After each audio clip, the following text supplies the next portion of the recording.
gaur egun ez dagoz, eta orduan zer egiten ari gara, gure helburua ez da horiek berreskuratzea, sistema guzti hori berreskuratzea, makina xamenek daukoz 45 kilometro karratu, da eremu oso handia da, 300 bat baserri, eta herrigunea ezagutzen baduzu, kilometro karratu bat, kilometro pare bat ditu, bakarrik, gainerako guztia periferia da. Eta gizarteak gertatzen den bezala, periferiak beti dira periferikoak, ez daukate, ez da, boterean edo parte hartzean, hau ez dagokit niri, gizartean ere periferietan daudenak ere ez daukate sentsazioa, ez da, badutenik eskubidea parte hartzeko edo berba egiteko.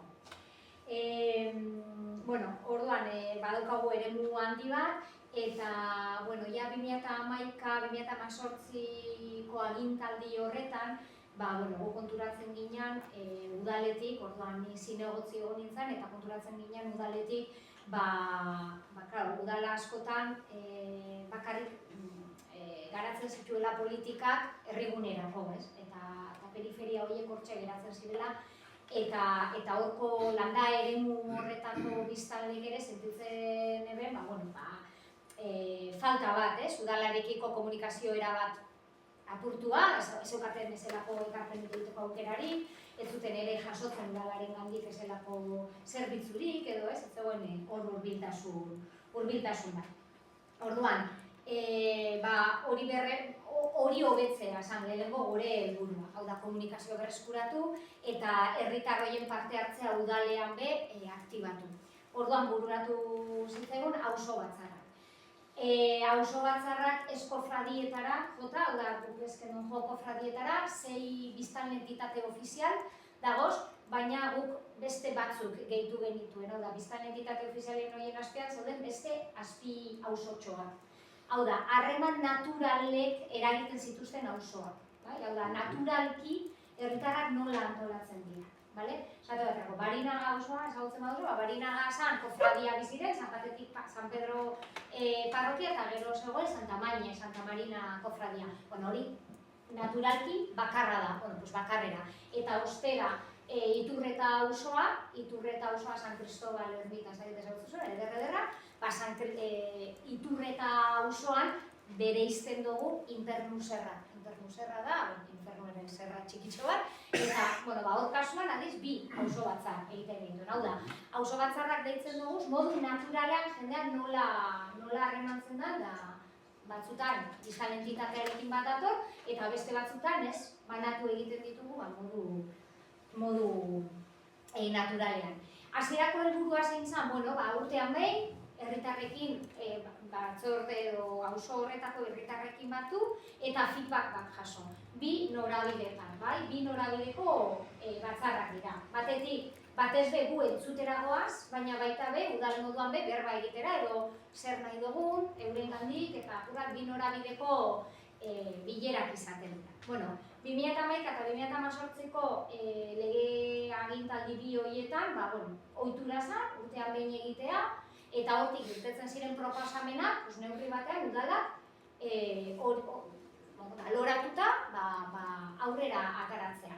Aurreko agintaldian hori eten zen, beste alderdi politiko bat egon zen aginduan, eta hori erabat eten zen, eta agintaldi honetan, agintaldi planean berreskuratu nahi izan dugu sistema hori, baina gainera beste urratz bat egon da. Hau da, urtean behin, batzartzen gara, iraila bueltan, beti aurrekontuei begira, hau da, hurrengo urteko plangintzan zer sartuko dugu auzo bakoitzari bere espazio bat eskainita, auzo bakoitzak bere premiak dauka, batzuk nahi dute jaiak indartu, hau da, eurek eskatzen dutela horrela, beste batzuk nahi dute, bestelako proiektu batzuk, edo inbertzio, hirigintzako inbertzioak, edo bakoitzak bere eremu.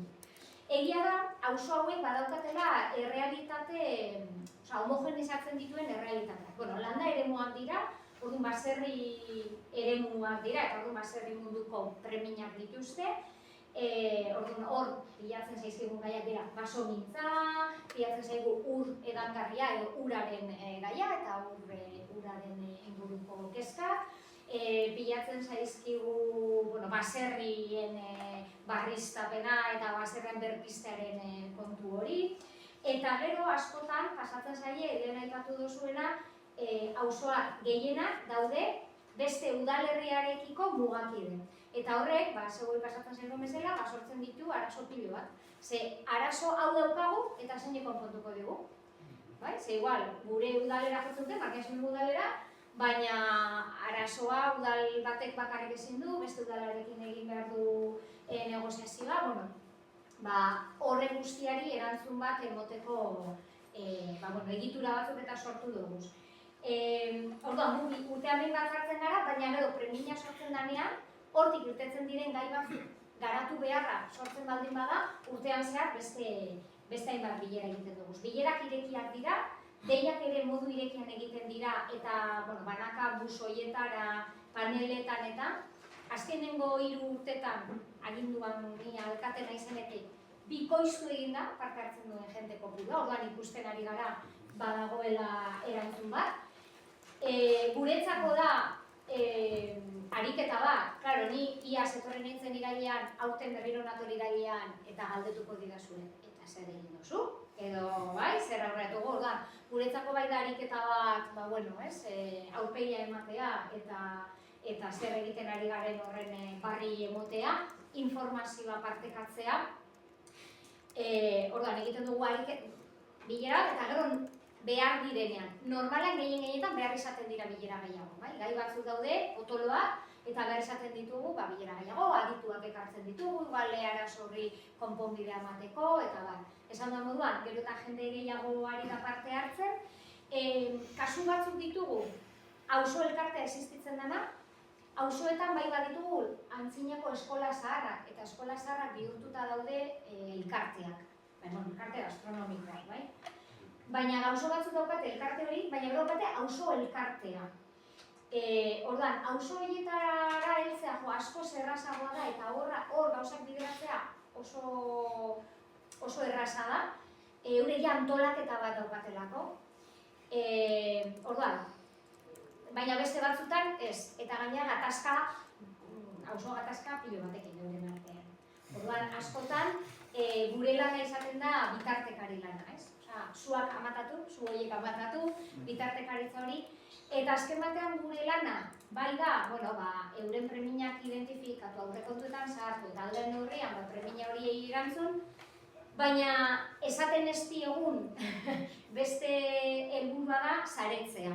Auzoak saretu, herritarrak saretu, eta batez euren artean hori. Orduan, askotan, pasatzen zaigu lehendik, auzo batzu bai batzekarren auzolen lanerako ohitura, auzo garbiketak, baso garbiketak, edo ez dakit, azituzten auzo lanak, edo jai batzordeak. Hau da, auzo bakar batean, Marinagan esate baterako, daukagu garbiketa batzordea, daukagu jai batzordea, 200 laguneko auzo bat gara, eta baditugu, arlo ezberdinak kudeatzen dituzten hori. Daukagu taberna bat, tabernaren kudeak, eta orain daukagu gelatxo bat, eta ari gara, bertapa ausokide moduan ari naiz orain, ez alkate moduan, gela hori gazteei eman, eta modu autonomoan, ia gazteak, auzoko gazteek hori kudeatzen duten, edo, ari gara gauzatzak. Orduan, esaten ez diguna da hori, saretzen ari garela, orduan, eurek askotan eskatzen dizkigute gauza, behar dugu garbik, eta behar dugu ez dakiz zer, eta gu beti saiatzen gara auzolan hori indartzen. Hau da, zuek auzolanean ari zarete, zer behar duzu auzolan, hau da, ez daitezen eurek erlajatu eta etorri udala eta egin hau, eta guk utziko diogu auzolan hori, eta ez gu saiatzen gara auzolan hori balioan jartzen eta gu bide lagun izaten. Gu eskoa zorra esaten zer egin behar duten eta nola egin behar duten, gu goaz laguntzen, pizten, auzoa pizten, eta euren saretze hori eta auzolan hori bideratzen da apur bat, hori da, gu ez daude kofradia moduan, askotan auzo batzuk etortzen dira auzotarrako lan soltean, baina egia da, eta jasotzen dugu egurra, egurra jasotzen dugu kilo bat, Orduan, baina hori da apur bat horren helburua. Ez da aterratzen dirua helburu horretatik, ez da? Beste kasu da bezala. Beste burrotako. Jasotzen dugu egurra, eta horretara goaz, ez? Periferian egin zarete, landa eremua zaret, eta landa eremua izateak dakar, ez eukitzea jardin eta lorategi ederrak eta herri gunean bezala, baina saiatzen gara eurei ere duten balio erantzi hori indartzen, ez? Osoa zarete eta ditu zondo funtzionatzen duzue, ze sare polita daukazuen, sare horretan saiatzen gara hasi batzuk ere botatzen, buru jabetza energetikoaren hasiak botatzen ari gara, ia komunitate energetikoak sortzen ditugun auzoetan, baina udala beti bezala bide lagun, ez guk sortu da bez eta eurengandik sortzen diren, orduan guk saiatzen gara aurreratzen, proiektu proposamenak egiten, gure lurrak, udalarenak diren lurrak, edo gure eraikinak, frontoi bat baldin badago eta udalena bada, eskaintzen, frontoiaren teilatu erabili daiteke, edo eskaintzen baliabideak. Zaintza sarea ere auzoetan askoz errazagoa da, zaintza sarea garatzea, denek elkar ezagutzen dutelako, zaintza hori berezkoagoa daukat individualizatuagoa dago herrigunean, eta auzoetan hori garatuago dago, orduan zaintzaren inguruan, berriketik ere zaintzaren inguruan, proiektu batzuk askoz ere egingarriagoak eta emaitza hobeak lortzen ditugu auzo honetan. Eta, besterik ez, etorten da jende kopurua zego kalkulatzeko, bertako biztanleen 10% eta 20% artean. Batzar horietara etorten da kopurua oso handia da, eta ikusten da eurengandik badagoela gogo bat.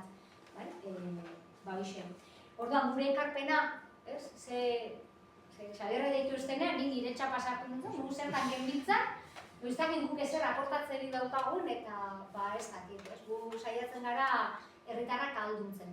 Batzar horien bitartez, herritarrak ahalduntzen eta herritarren parte hartze kultura sustatzen, eta senti dezatela, periferien badaude ere, udalerriaren parte direla, eta badutela ere udalerriaren gobernantza horretan zer esana.